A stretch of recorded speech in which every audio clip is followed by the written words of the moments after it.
பேரறிஞர் அண்ணா. பேரறிஞர். கருணாநிதி.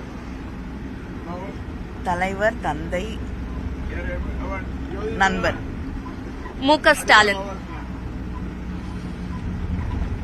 மிகச்சிறந்த உழைப்பாளி. துரைமுருகன்.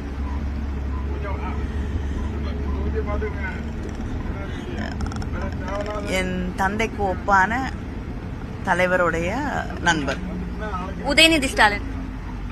அன்புக்குரிய மருமகன். ஜெயலலிதா. ஆளுமை மிகுந்த ஒரு தலைவி. எடப்பாடி பழனிசாமி. ஆளுமை இல்லாத ஒருவர். Modi.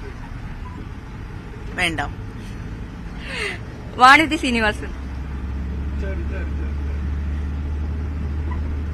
Right person in the wrong party.